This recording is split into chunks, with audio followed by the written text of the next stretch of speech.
Hey, what's going on everybody? It's Brandon and welcome back to Marotta Media. And in today's video, I will be discussing my thoughts on the newest Netflix original film, Project Power.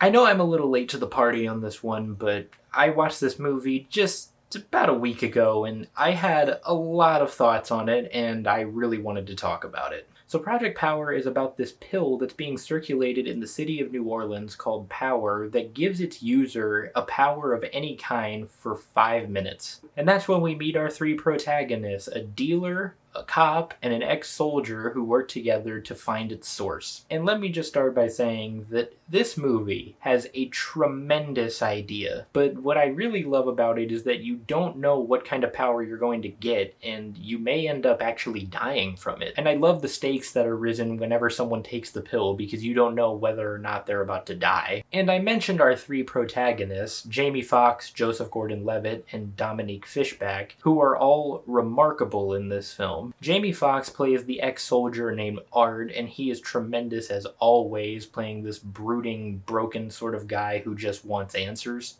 Joseph Gordon-Levitt plays Frank, who's a cop in the New Orleans Police Department, who's sort of crooked but sort of not. And Dominique Fishback, who I had never seen in anything else, I believe is a star in the making. She plays Robin, who's this young girl who's actually a dealer of power, and she needs the money for something important, but we'll get more to that later. And as I mentioned, the pill itself gives you any power imaginable, and there are a wide array of them shown in this movie. There are the typical ones like super strength and fire manipulation, and there's also some more unusual ones like body contortion and the ability to use your bones as weapons. And I love that they really thought outside the box when it came to these abilities, because it would have been boring if we just saw the typical ones like invisibility, super speed, and things like that. And a requirement for any action movie, you have to have great visual effects, and Project Power is no stranger to that. For the most part, the effects look fantastic, and they're accompanied by some really tense action sequences and parts. But, unfortunately,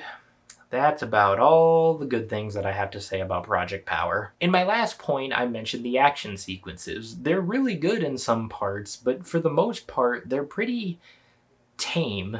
We rarely ever see the violence actually occurring on screen. We more so are just left with the aftermath. Like when a character attacks another character or something awesome is about to happen, the camera cuts away to something else. And I really hate when movies do this because I feel you're not exploring your concept enough, where you just feel the need to cut away when something brutal happens. I feel like this movie could have benefited a lot more if it had violence similar to the violence that you see in something like The Boys, which, funny enough, the presentation of Project Power actually reminded me of that show. There are other scenes where there's action happening, but the camera chooses to focus on something else. Namely this scene where this girl is in this big tank and she gets the ability of ice, and then Jamie Foxx comes in and just starts shooting up the place and killing everybody in the room, but instead of focusing on that, the camera chooses to focus on this girl in the tank as she starts to panic and freeze to death, and you can only see what Jamie Foxx is doing in the background through the glass. And from what you can see Jamie Foxx doing, it looks pretty badass, but you can't make out a lot of it because it doesn't really focus on it. That entire sequence just seems like a huge missed opportunity,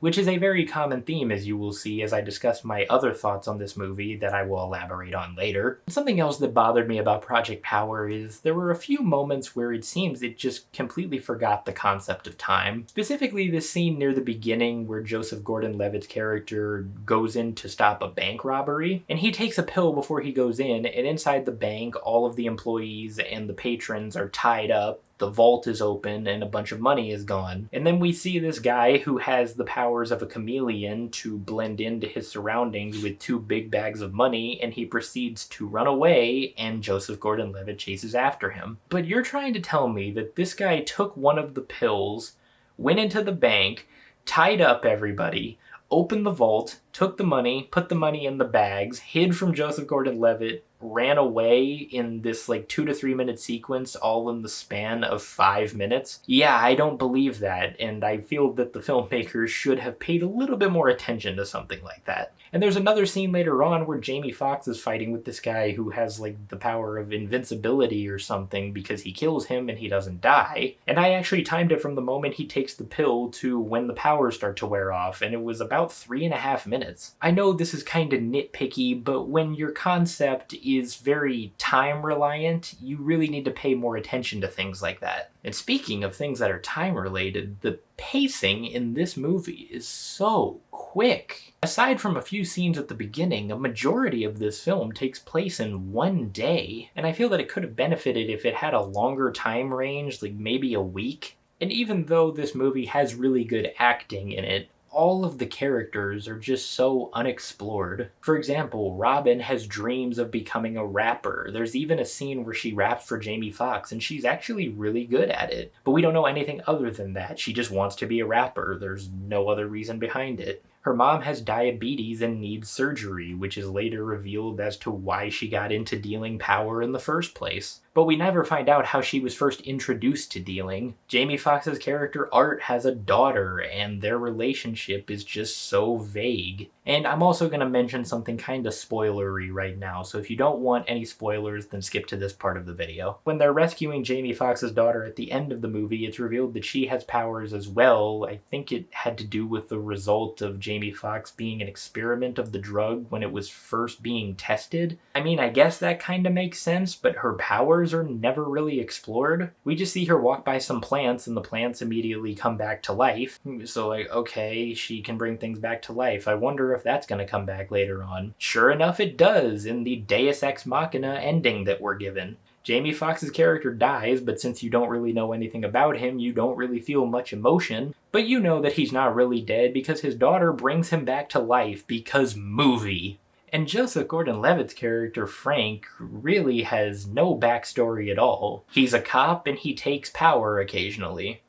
That's it. That's all you know about him. I mentioned earlier that that scene with the girl freezing to death was a missed opportunity. And this movie has so many missed opportunities. Project Power has such a tremendous concept, but it really doesn't do anything with it. There are so many things that I feel they could have explored, but they chose not to. Because as I mentioned, Frank is a cop and he takes power a lot. He even buys the pill from Robin.